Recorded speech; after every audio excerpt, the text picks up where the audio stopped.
folks that are our true experts up here.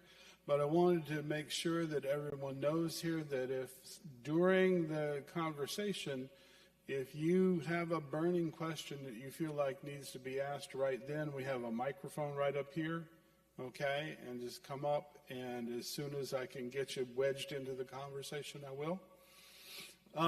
So, over starting at, for what is, for me, basically half a block down here, is Miss Jacqueline Harris-Smith.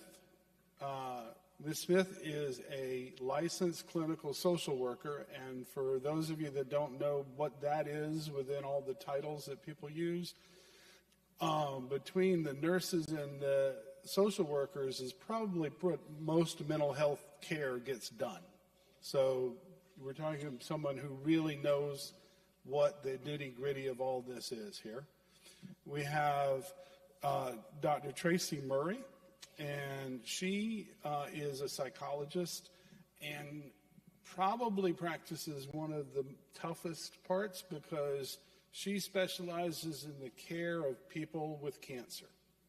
So she has to deal with both the chronic issues of mental health, the acute issues, all of those kinds of things all at once. Over here is dear friend of mine, this is Dr. Thomas Maestri.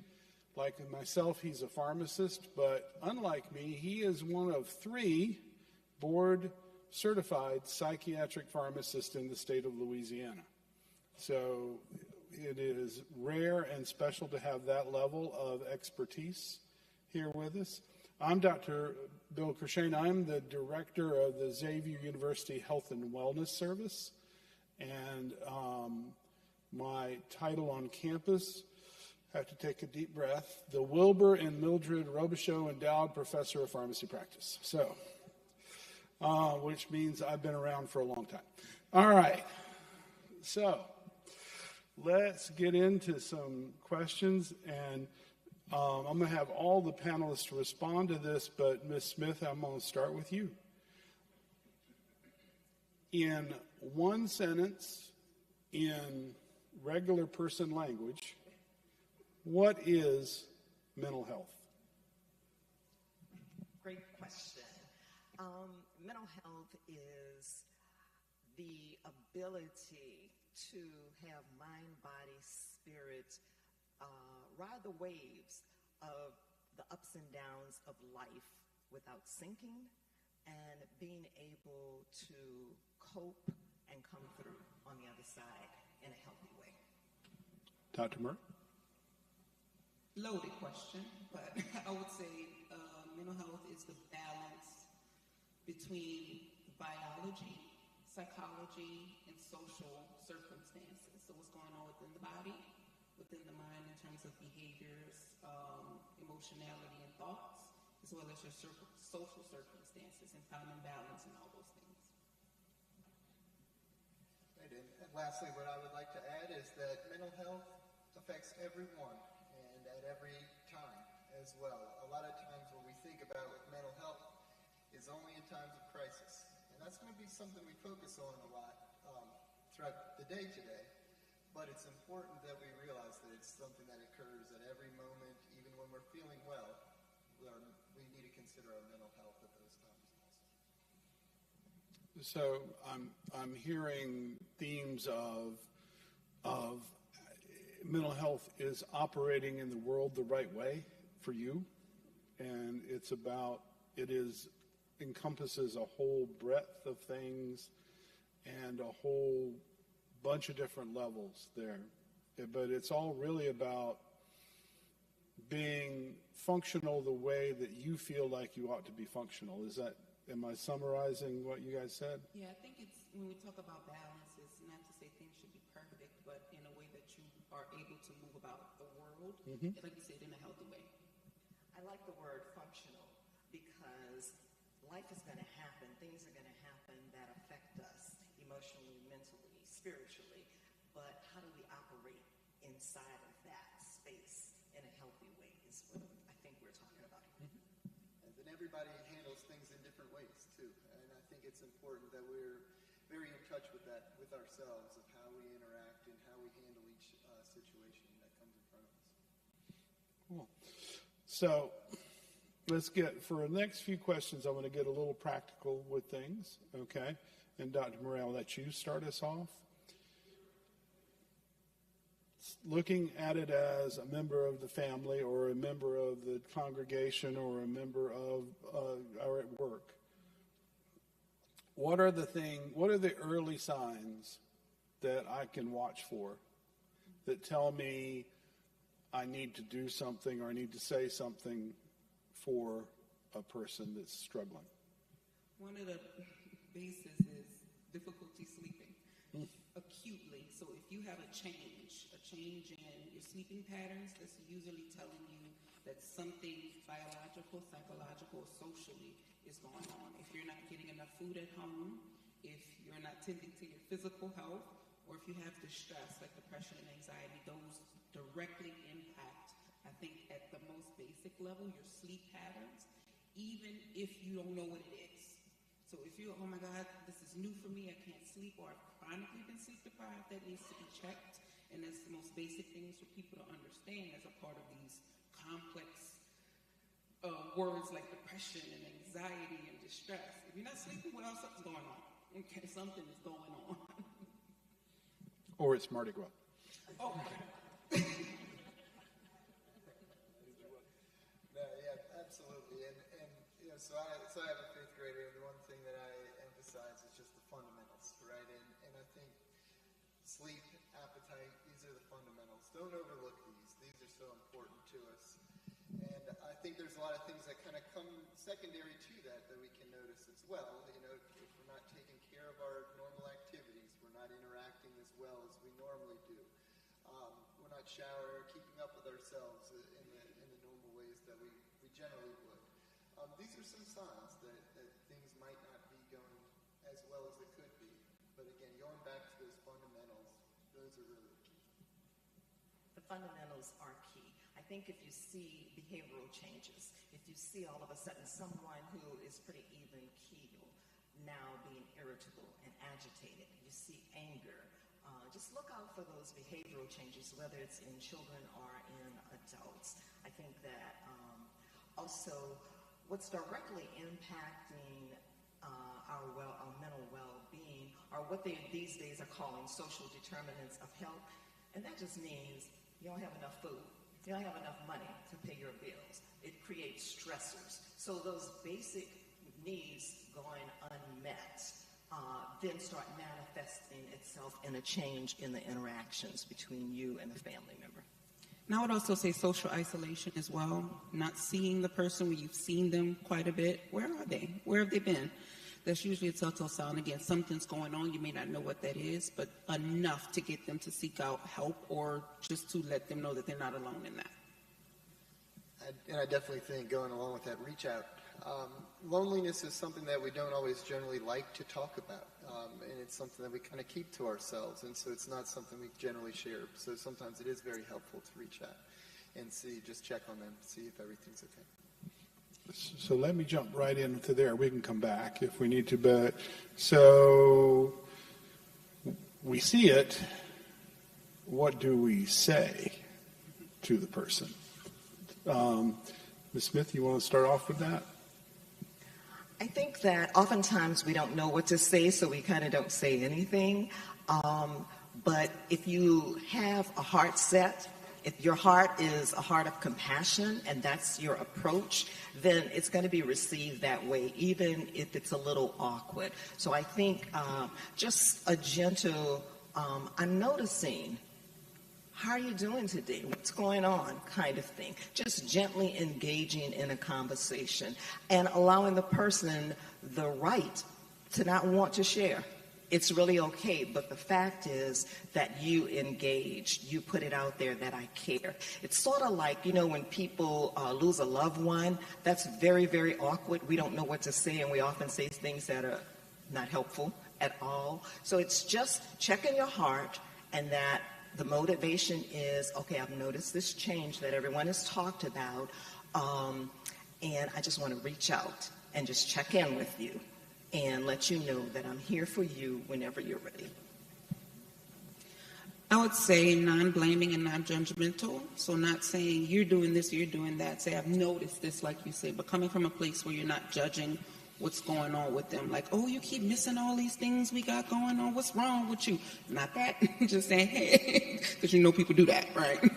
But more so saying that, hey, I've noticed that you've been missing a lot of things. I'm wondering what's going on with you. And I miss you. Genuinely, I miss you. And I want you around more. I want you to see here. And maybe saying that if you need any help and you not know what that help is, I'm here to help you. I may not know what to tell you, but I can hopefully get you to someone who can.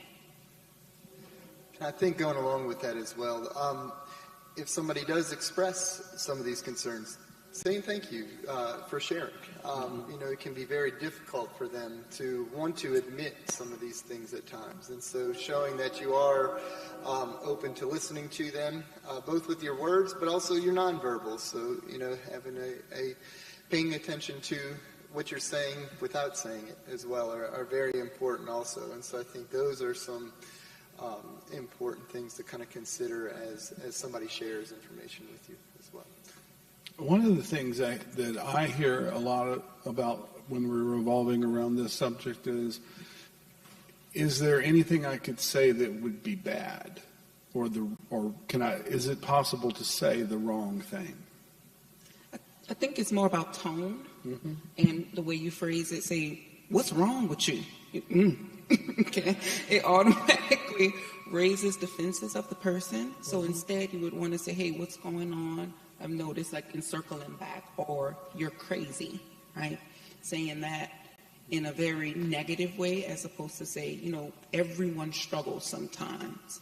What's going on and how we can get you help. So using like very demeaning language, like you're crazy, something's wrong with you, we don't deal with that, Black people don't have anxiety, kids can't have worries, things like that. All put people's defenses up, make them isolate, make them feel very alone.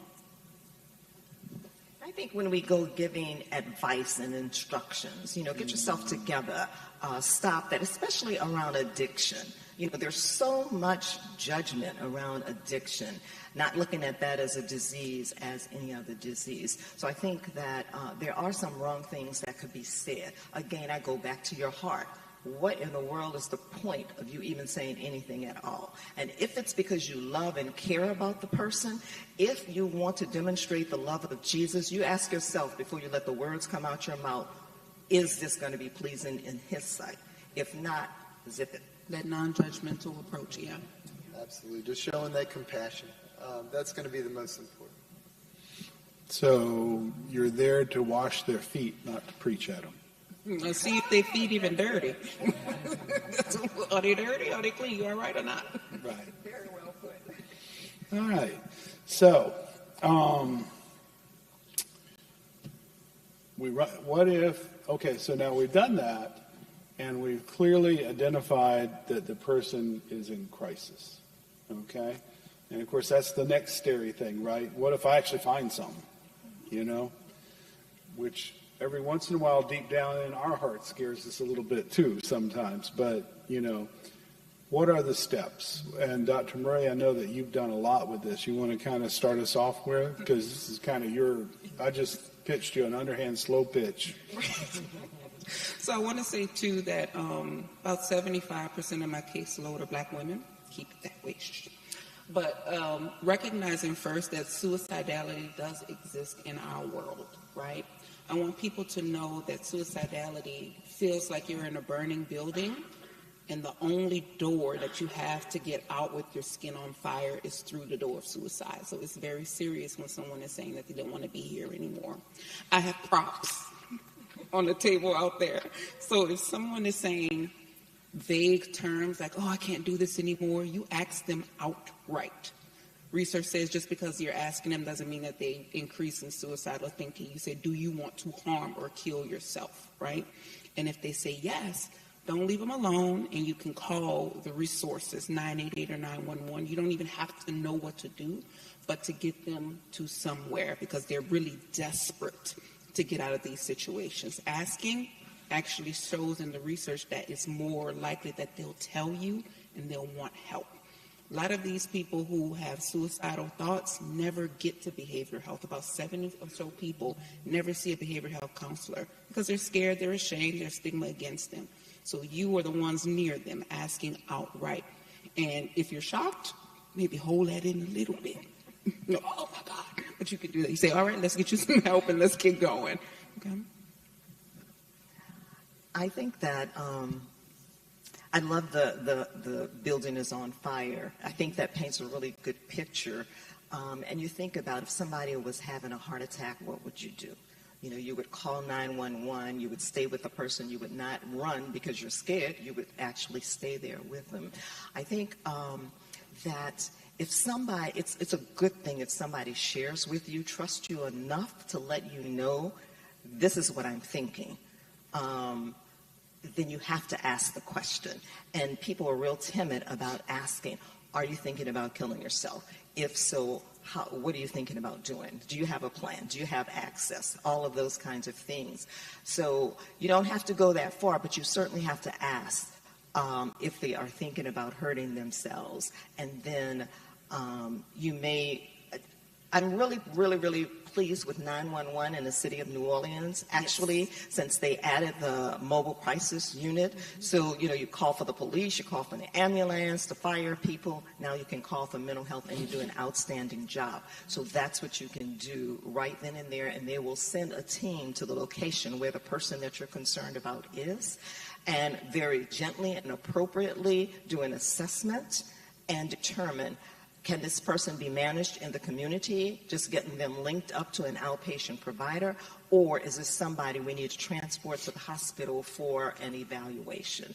So please don't leave them alone and call for help, because help is there for you, and they'll walk you through the process. Yes, and 911 is an excellent resource here, as mentioned. And another one that's also available is 988, which is the suicide prevention hotline as well. And again, we have it right here. Also, you can call or text, right, 211 as well, and they have some other resources, and a lot dealing with some of those social determinants of health as well, whether it's housing or shelter, food insecurity, financial insecurity. There's other means that you can use to call for those resources as well. And I have just a little bit of plug. I have a podcast, A Healthy State of Mind, that gets the information to you. And there's a whole segment on suicide and suicide awareness that tells you exactly what to do, gives you case scenarios. I will say there's an extra layer of this crisis. If someone is hearing voices telling them to do things, you should also call crisis intervention, because they're a little bit erratic, and they may hear voices telling them to kill themselves. Though they don't want to hurt themselves, sometimes if you have schizophrenia or bipolar disorder, depending on what's going on, the voices may tell them to hurt themselves, right? So in that case, if you hear somebody, yeah, little bunny's talking to me in my head, that's actually a real case. Telling them to hurt themselves or telling them to do things, you would want to get that person help too.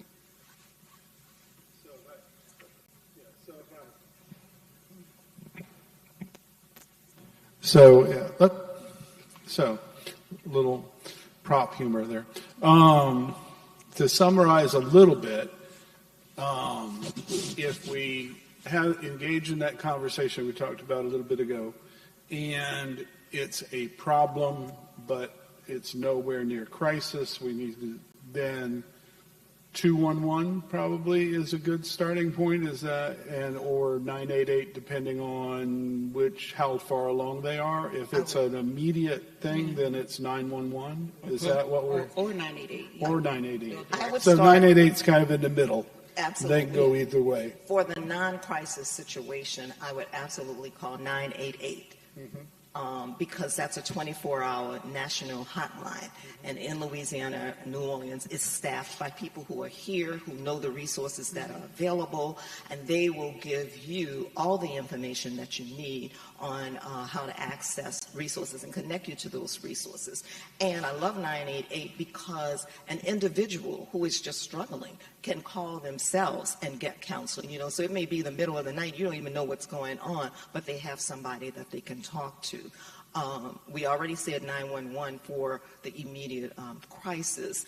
And 211 is, I think it's kind of like, I'm just looking for resources to help with whatever the stressor is, because that's connected to what's called VIA-Link.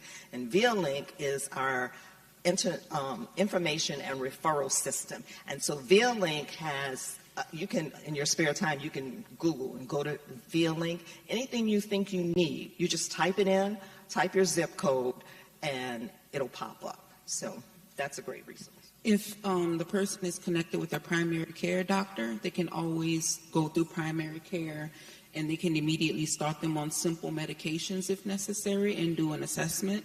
And NAMI, the National Alliance on Mental Illness, got another prop here. They are a great resource, and there's a division in Southeast Louisiana that you can connect to abundance of resources. Yes, and I definitely agree. I think it's important for everybody, for all purposes, to establish a primary care doctor as well, that you have to relate for anything that comes up. But if anything does come up with mental health, they're able to assist with those as well. Can I do a quick? Can I do a quick plug on like primary care? So a lot of things in terms of physical health may come out as mental illness. If your thyroid is not functioning well, you will feel like you're having a 24-hour panic attack in some ways. So if you're really panicky, it may not be a mental health diagnosis per se, but something's going on with you biologically, and that can be taken care of with non-mental health information. If you have sleep apnea, you're not sleeping, your blood pressure real high, you're agitated. It's not necessarily treating the agitation or the anxiety, it's treating that sleep apnea. So it's very important to be connected and see them at least once a year, just depending on what you have going on. And I think that goes back to that whole body health, yes. right? And so that everything is connected: spirituality, physical health, mental health, everything all related, sleep and appetite. These are all things that are very important. And that's why I think it should be looked at as health. We're talking about our wholeness. And that's a health issue, not separating the physical from the mental. I'm going to go back to the NAMI resource. That is a very excellent resource for those of you, if you know anyone who is a caregiver of a person with mental health issues. They have support groups. They have all sorts of resources. And our NAMI office is right there on Canal Street. So that, please take, I'm plugging for her, please take this NAMI paper. They're on the table outside. So, I want to combine a couple of things and go through them a little quick so that we can, privacy. Obviously a huge issue here. Explain real quick, whoever wants to, this is a toss-up question. So how much trouble we can get into as healthcare professionals if we leak any of this out? So confidentiality is quite different from privacy. Privacy is you share whatever you want to share. I won't push you if you're not ready. Confidentiality is a legal term. I am bound by law to not share your information except in cases where you threaten to hurt yourself, others, there's child abuse, elder abuse, or animal abuse, depending on the state. So I always have conversations with my patients about, hey, first intake, these are my limits to confidentiality. And then they're coming in, they're suicidal. I maybe admit people 3-4 times a month for suicidality. That's high in terms of general outpatient behavioral health. And I'll say, I got to call somebody to come and help you. I don't want you hurting yourself. So I always let them know before I'm going to do it. But other than that, bound by confidentiality, as a psychologist, my notes are double locked. And not even people on your care team at Ochsner can see it. They have to come through me, and they ain't coming through it. And cost. Yikes. Lord. We don't know what's happening in our country right now, and so we don't know the state of insurance. But some time ago, federally qualified health clinics were established, and all of them are primary health, and they have a behavioral health component. Examples of an FQHC is DePaul, used to be Daughters of Charity. It's St. Thomas Clinic, all of the Excelf clinics, and there are many others actually. So all of those clinics will do a sliding fee scale if you don't have insurance. On the mental health side, Metropolitan Human Services District is the quasi-state agency responsible for all of the addiction, mental health, and intellectual disability, I think that's the right term right now, intellectual disability services. And so their role is to serve people that don't have insurance, and they'll, help try to get you insurance eligible for Medicaid or whatever. So there are some resources even if you don't have insurance. So I just urge people not to let not having insurance stop you from showing up. And I shouldn't say this, but if necessary, show up at the ER. Yeah, that's the quickest way to get resources because they can't turn you away because of EMTALA. So they have to see you if you have something going on. For me in cancer, I take all forms of insurance, including Medicaid and Medicare. And I'm of the air that I'm not going to abandon patients no matter what's going on. I'm going to see you until you get connected to resources, and I'll take that hit. But there's also, if you have a university that has a social work program, or a counseling service program, if they're students, they will see you and they're supervised by licensed professionals. And sometimes the services are free and sometimes it's on a sliding fee schedule. So don't let that deter you when we have loopholes and things that we go around and do. Okay, so I want to take a moment here while we still have enough time and ask for questions from our congregation.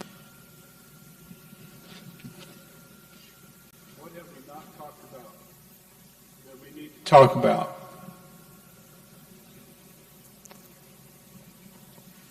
And remember, I'm a college professor, so I can sit here all night. Can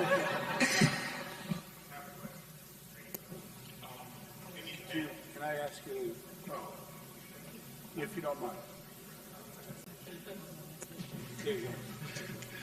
I have a question.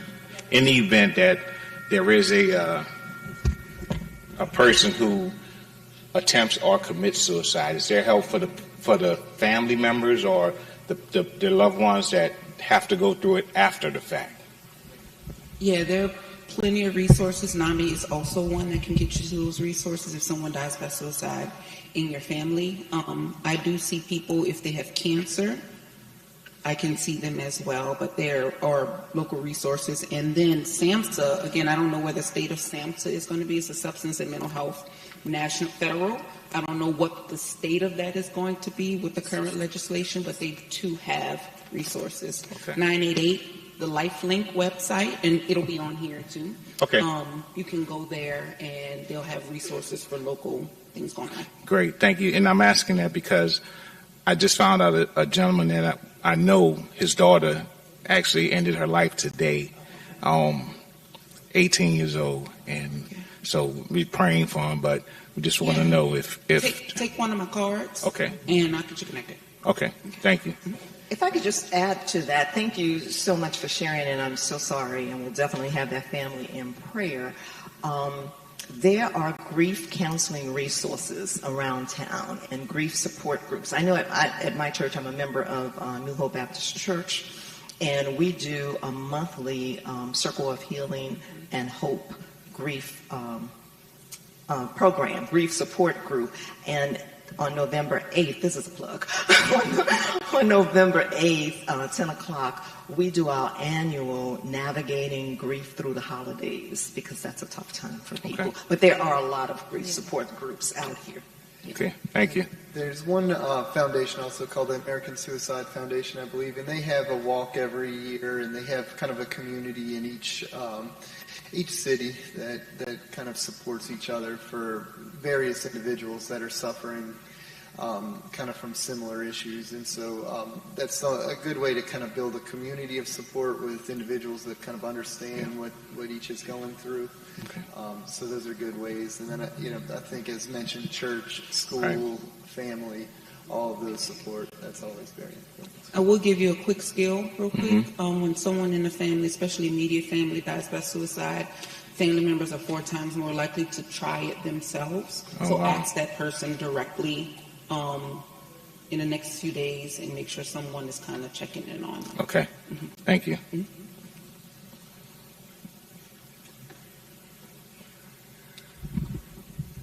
Good evening. Good evening, everyone. Okay, I am a parent of an adopted child. I adopted him when he was 5, and now he's 24. So my question is, you mentioned earlier about the acute and sleeping, but he's ADHD and ADDH. So, of course, he always has sleeping issues, eating issues, disorder. So now at the age of 24, because you have a generation of family members that are schizophrenic, I see the difference. He actually even see the difference. Matter of fact, he called me like maybe 2 weeks ago, and he was like, I'm not feeling well. I'm going through sleep disorder that's worse than he was when he was a child. Being an athlete as well, he's an athlete. So what type of, he goes to treatment, he has treatments. So where would I see the signs, the evidence of the treatments working? What's the treatment that he's in? He just started the treatment, so I really don't know because he's in Alabama right now. He goes to school in Alabama. Okay. So, I would say, and he's 24, you said? yes, ma'am. And who in his family has the diagnosis of schizophrenia? His mother. Okay. So he's at increased likelihood, and that's around the age range where that can come out. Okay. So that is a very real concern. You just keep checking on him and making sure his basic needs are met, because that's the first thing to go when someone has a new onset case of any psychotic disorder. Is he eating? Is he showering? So those things go quickly. I would say, too, if you could get a relief to talk to the provider and see what skills, and your son will have to agree to that as well. Get some skills for him, depending on what's going on, because I'm not quite sure what it is. That could be helpful, too. If a family member reaches out to me, I'll ask them, can you include this person into the therapy process so we can all have a talk? Because the provider only sees them when they see him, right? You're talking to him all the time, and if push comes to shove, go visit and take a look at the house if you can, right? Yeah, he's in school. He's in college. Go visit. That's the biggest thing, because sometimes you can hear things, but if you see an acute change like I'm talking about, you can see something about the eyes, get them into, Alabama's a tricky state, though I'm licensed there to get them care. Okay, because I do see a difference in the phone calls. Can you talk to me after? Yes, ma'am. Okay. I see the difference in the phone calls. Yes. It went from basically no phone calls to every other day. And then the phone calls become like, well, I don't know what to say. He's like, I'm just calling. Okay. And I'm like, okay, what are you calling? And ask him if we'll talk afterwards. Okay. If I could just add something, I think, and it's perfect to talk to her afterwards, but, I would ask some questions. I would be curious about, what is the treatment? Are you seeing a therapist? Have you seen a psychiatrist? When was the last time there was an evaluation? Are you willing to get a psychiatric evaluation to get a clear diagnosis to know that the treatment is appropriate for the diagnosis? And be grateful that he's calling you like this, because he's really telling you clearly, I'm struggling, I need help. Because he was on ADHD medicine at all. So he was off of it for a minute. And it's like different changes. Like when he's on it, you can tell. He's like, it's too powerful. That's very natural. Yeah. Okay. It's very natural when people are on and off these medicines to be scattered. But if you still notice a difference, it's no harm in going and checked out. Okay. Because being an athlete, so certain medications, he says, and when he take it, it makes his heart tabulate too much. So I'm like, but you have to be on something because he's ADHD. Thomas? Absolutely. No, and so I think that's something very important to have somebody to evaluate and monitor closely is what medications, some of the medications can make some symptoms look worse, and some can improve those symptoms. And so finding what's going on and getting that proper diagnosis is important, but then getting those medications correct is going to be very important as well. We have a lot of them out there, and so we can hopefully find one. It may not be the first try, but we can maybe find one that is tolerable to him, allows him to continue on and be an athlete and accomplish all the things in his life, with this just being a part. And I will say, if they do add on medications for anything like hallucinations or delusions or things like that, very important just to check in with him to make sure that he remains on them. We can see much better long-term outcomes if they're on medication and they stay on it in that early time frame. And so that's going to be an important time with medication. And I don't want you to be scared if he has a diagnosis of schizophrenia, okay? Very, very manageable. We've come such a far way, and people are living thriving lives, okay? Because I saw you, people are living very thriving lives, okay? Functional, doing things, living life like someone without the diagnosis. Okay, thank you so much. Good evening. I have a question. Well, what advice would you give to someone if they know someone who's having these experiences of suicide, but they feel like they don't need help? And can someone be hovering over them too much if they bring the information to them? I don't know if that kind of makes sense. What I'm saying. Can you explain expound a little bit more on what's happening?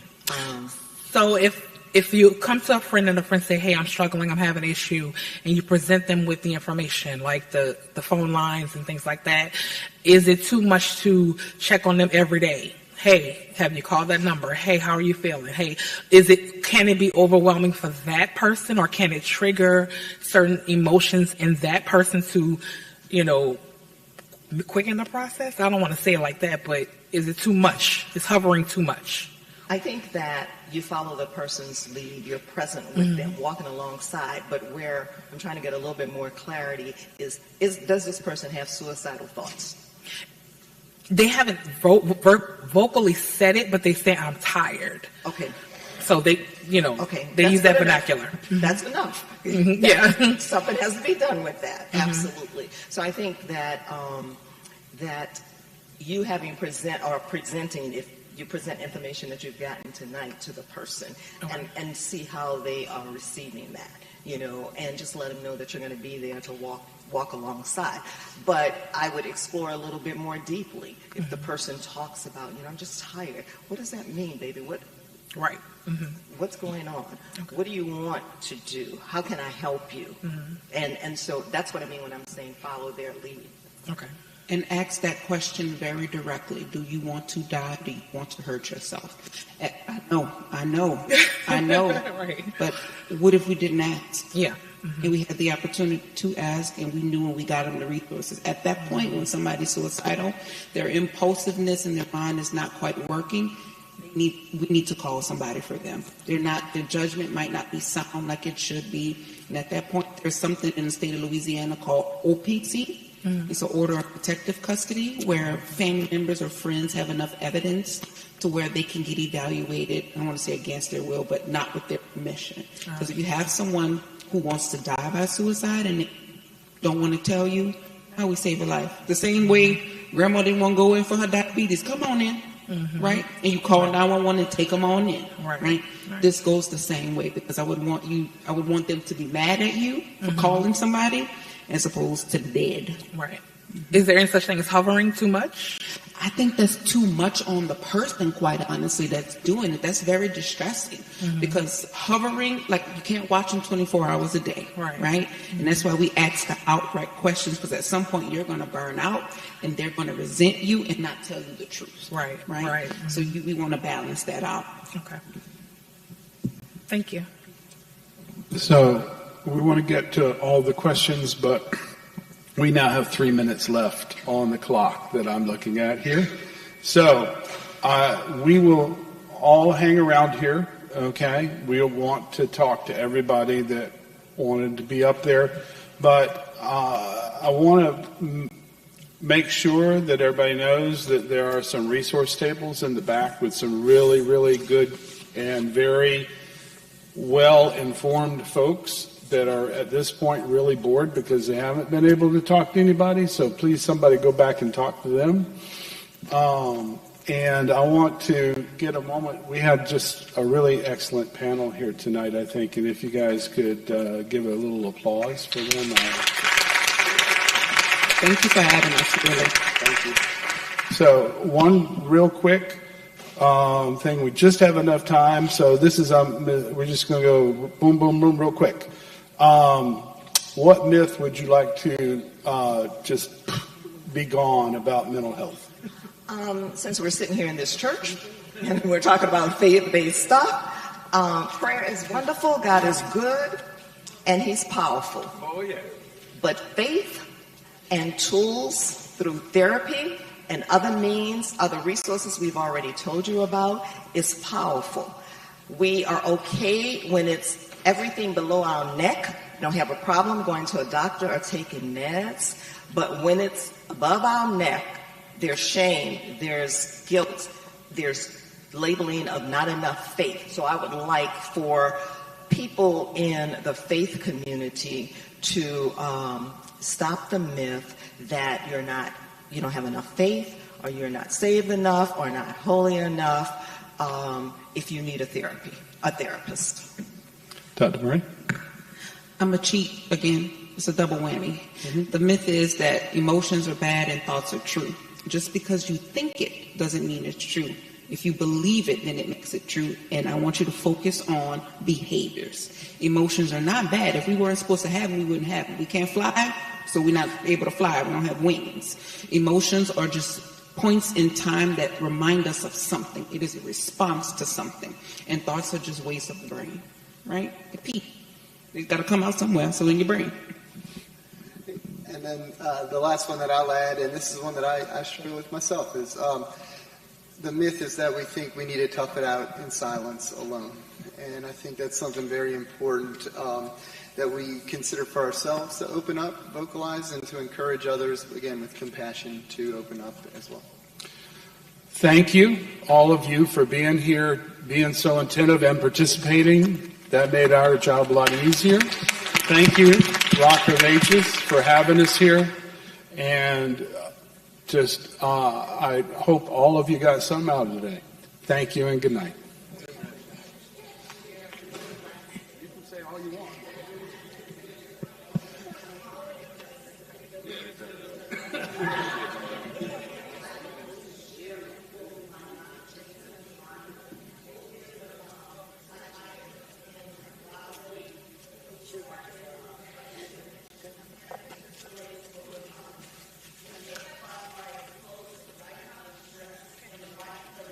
Lifetime without any support, we will break.